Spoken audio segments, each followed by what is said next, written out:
Of all the Dhammas which have risen from a cause, the Tathagata has told the cause, and he has revealed its cessation, he, the great monk.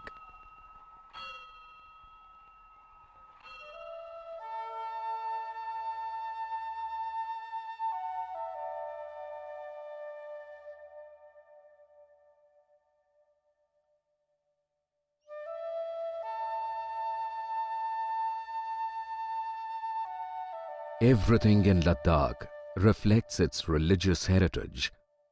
The landscape is dotted with carved prayer stones and chortens. Fluttering flags whisper prayers to the winds. And always on some distant height rise the massive white walls of a monastery.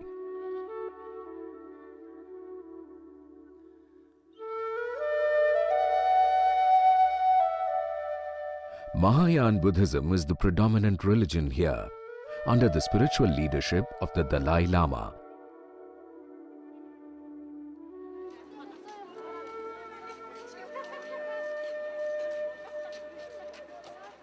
The art and architecture, language, medicine and music all reflect this heritage, and it is no wonder that Ladakh is often referred to as Little Tibet.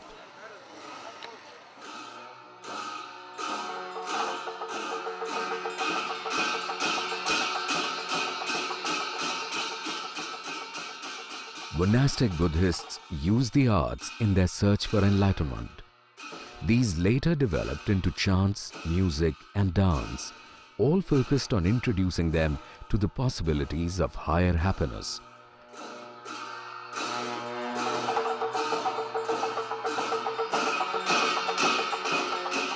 Since the Buddha himself was no longer there to spur the imagination, his artistic representation would serve to stimulate faith, devotion and aspiration in the beholder.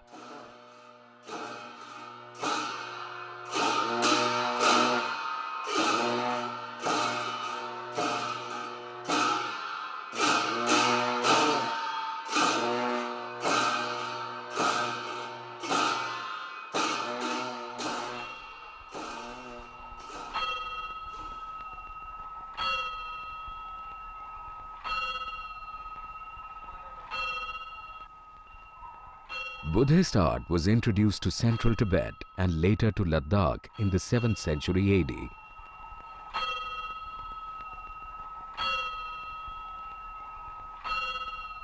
And has been preserved mainly through the efforts of a few talented Ladakhi painters and sculptors.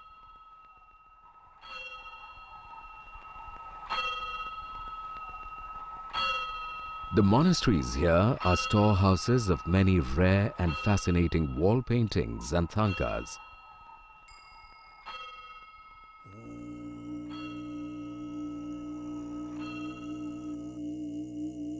One man whose tireless work has contributed to keeping the artistic tradition alive is Tsering Wangdus Olthangpa.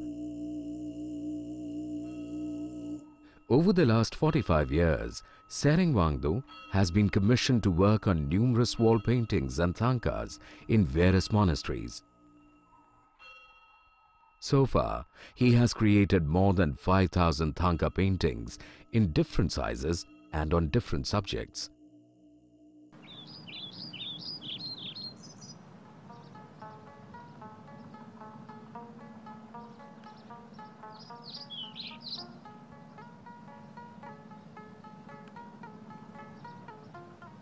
Among the many honors Tsering has received for his excellence in Thangka painting are the National Award for Master Craftsman and the Camlin Award from the Jammu and Kashmir Academy of Art, Culture and Language.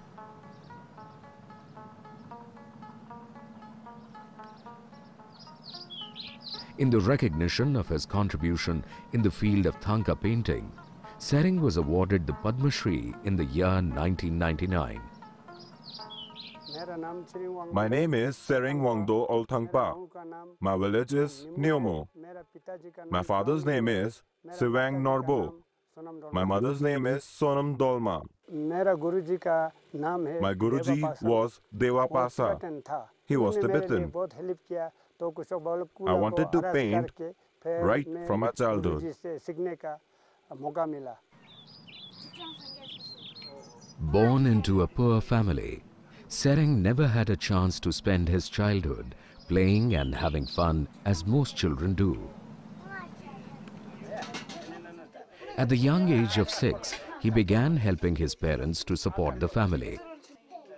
Then he married Funsuk Dolma at the age of 16.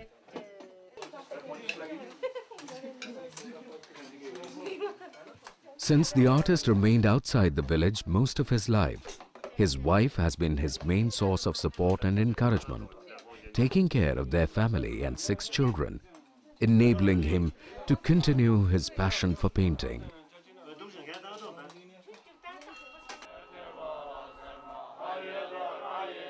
His guru, Devapasa, was a well-known Tibetan monk in exile from the monastery of Tashi Lunpo in southern Tibet.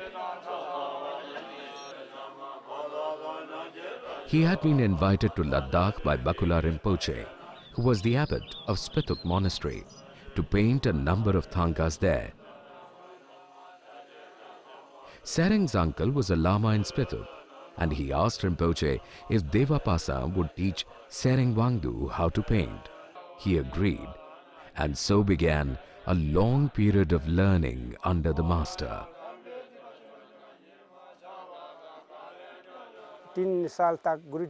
For 3 years, I studied with Guruji. I started learning with measurements, like Buddha's measurements, Green Tara's measurements, and other deities' designs and measurements.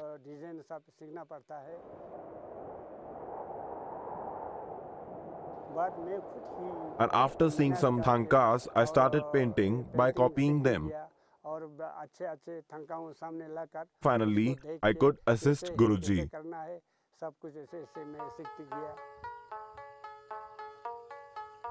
In the early 1960s, Tsering Wangdus began compiling an album of iconometric drawings derived from copying old Thangkas. This method is the foundation of all traditional Indo-Tibetan artistic practice. Only after he had mastered the techniques did he get the opportunity to work with his guru.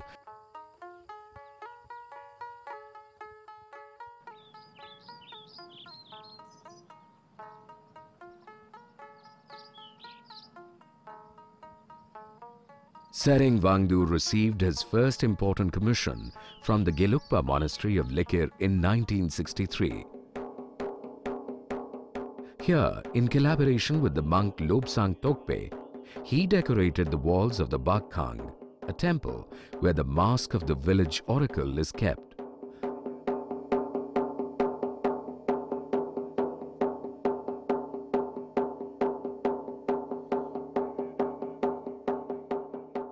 He used images of the 35 Buddhas of confession, as well as the cycle of Shakyamuni, flanked by his 2 best pupils and surrounded by the 16 Arhats with their 2 assistants, and the 4 great guardian kings. His work was completed in the space of 3 years.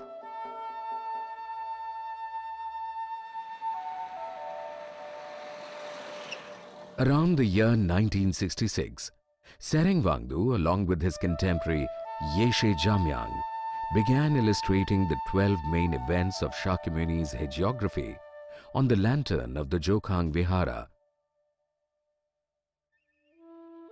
Tsering Wangdus also painted the Buddhist rules of monastic life for the veranda above the assembly hall at Sankar Monastery.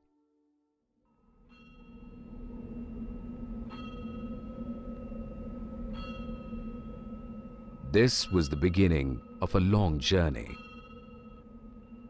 Again in 1968, he was invited to decorate the monastery walls, giving access to the adjoining temples of Sitatpatra.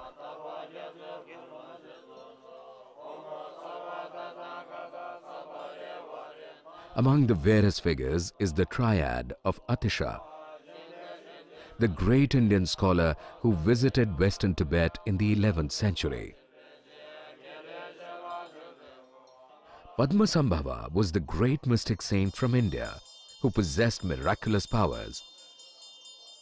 He brought Buddhist Tantra to Tibet in the 8th century AD and is venerated by Tibetans as the second Buddha. Thangka painting requires concentration, attention to detail, and a knowledge of Buddhist philosophy, all the qualities that Tsering Wangdus possesses in plenty.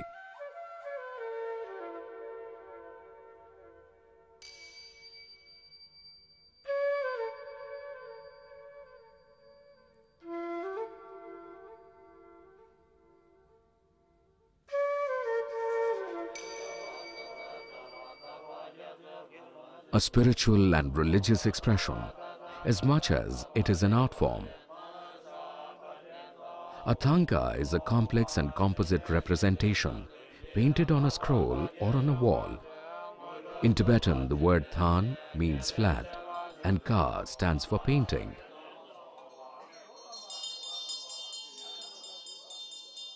Painted on canvas and mounted in silk brocade, a Thangka is more than just a work of art. While the gods and goddesses, the spirits and demons that feature in the Thangkas reflect the mystic visions of monks and saints,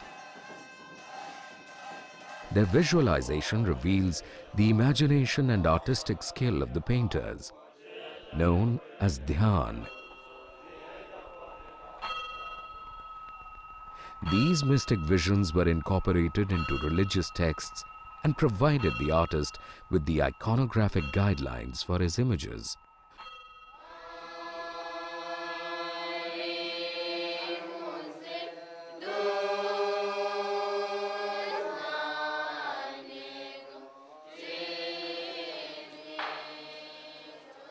Thangkas depict various subjects like the Buddha and the Bodhisattvas, Yidam, Dharmapalas, Mandala and Stupas.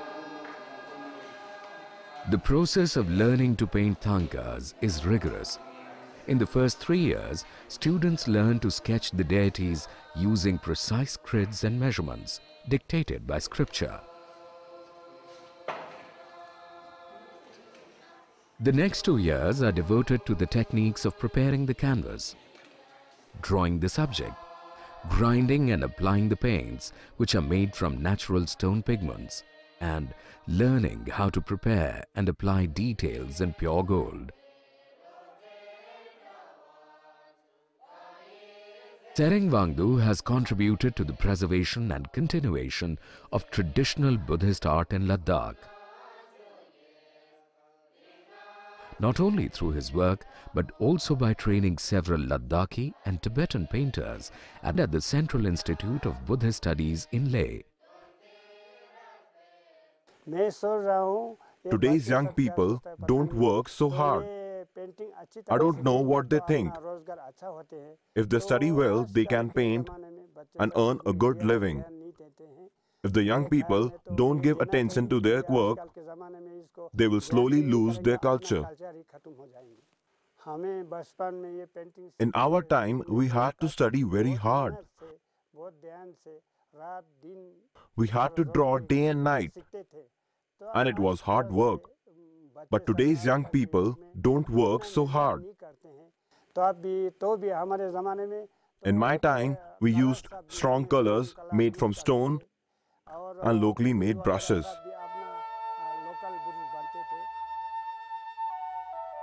Through color symbolism, the devotee gives expression to his psychic experience. The basic 5 colors of white, yellow, red, green and black have different symbolic meanings. White denotes rest and repose. Yellow stands for restraint and nourishment. Red is indicative of subjugation, while green is the hue of exorcist practices. Black symbolizes death and anger.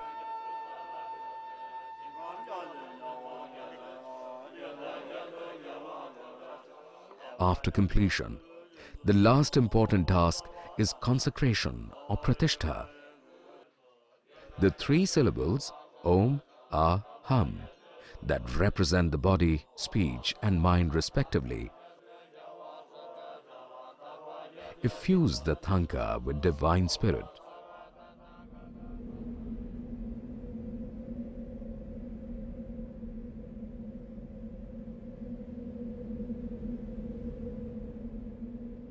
From 1984 to 1988, the painter, once again with Lobsang Tobke, returned to the Likir monastery. There he again displayed his talent in the depiction of wrathful deities. Mahamudra is the Tantric Buddhism of the higher order,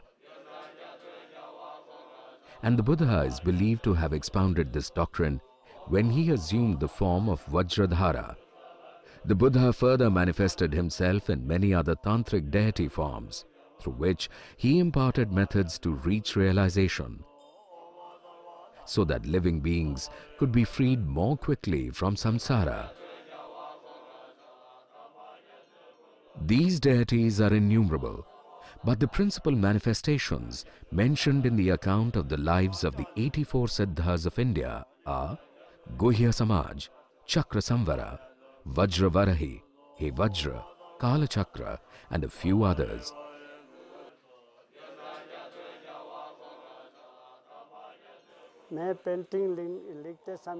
I don't know too much about painting, but when I start drawing, my inner soul speaks to me and I follow that. Thangkas are windows into the depths of Wangdu's soul, allowing him to confront the angels and demons found there, learning to enjoy them, restrain them, or transform them, but in the process growing wiser, deeper, and more compassionate towards the human drama all around.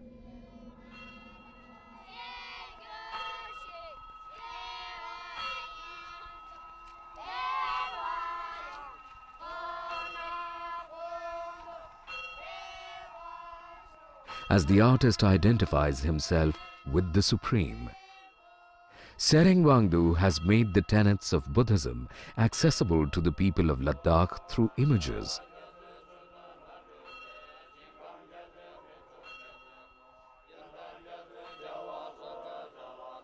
The teachings of the Buddha have been beautifully illustrated by Wangdus in his painting of the Wheel of Life. The Prajna Paramita is the central teaching of Lord Buddha. Prajna or wisdom and Upaya or method. In the 6th century BC, Shakyamuni Buddha descended on the world to show the right path to human beings. His left hand depicts the meditation posture, while the right hand is in the earth witness mudra. Seated on a throne supported by 4 lions, flanked by his spiritual sons, Sariputra on the right and Moglaina on the left. A mandala is a complex building in which Yidam resides with his consort and entourage. Yidam is the chosen deity of the trainee and represents his own primordial nature. A mandala is necessary when the disciple receives initiation to Tantra and is used by trainees to practice a particular sadhana. Inside the circles, the proper mandala is situated as a splendid palace in a square shape with 4 gates in the 4 directions. There are many steps from the bottom to the top, such as Raja, Vedi, Stambha, Kapola, Canopy and the like. The mandala is decorated with various ornaments such as Wheel of Dharma, Parasol, Lotus, Lunar Disc and Vajra. Each and every image in a Thangka has a deep-rooted spiritual meaning. For instance, the sword of Manjushri is the symbol of wisdom, which is used to destroy ignorance, the root cause of all suffering. Arya Manjushri was one of the 8 chief disciples of Lord Shakyamuni and is the embodiment of the wisdom of all the Buddhas. His right hand holds the sword. His left hand holds a lotus flower on which the book of transcendental wisdom is placed. He is adorned with rich and precious ornaments and diadem. At the 4 corners, 4 different manifestations of Manjushri are depicted. Vajrabhairava is the most wrathful form of Manjushri. His anger is such that it may consume even himself. He is the nature of emptiness, which is expressed in the form of extreme rage.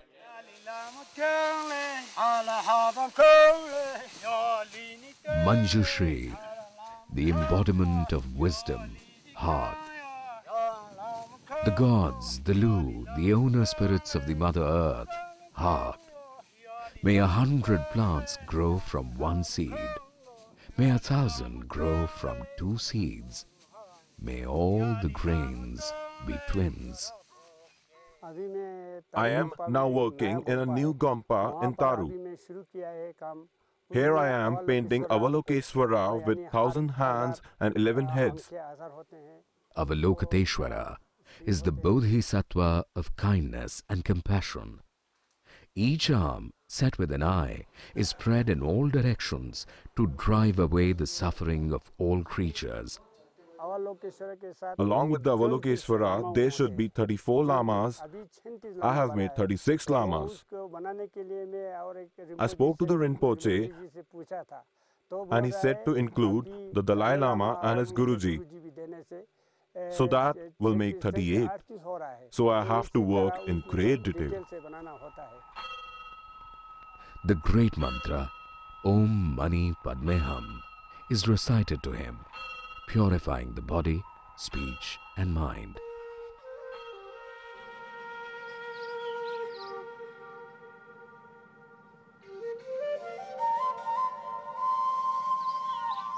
Whether they are Thangkas or wall paintings, Tsering's paintings are absolute meditation. In 1994, Tsering Wangdus undertook the decoration of Urgyan Gling, a small temple built on the site of an old hermitage at his village in Nemo. This institution belongs to the Drukpa religious order, to which the painter's family is traditionally related, and to which it has given at least 1 monk. Tsering feels most proud of his paintings in this small monastery and claims they are the best of all his work.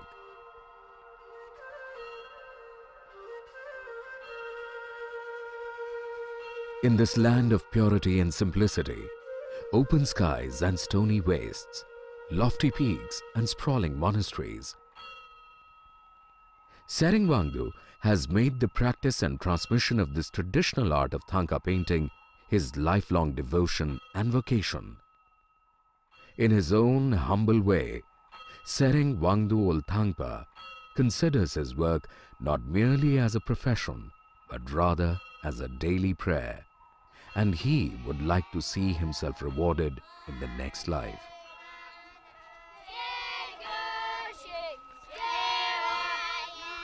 I seek refuge in the Buddha. I seek refuge in the wheel of law. I seek refuge in the Sangha.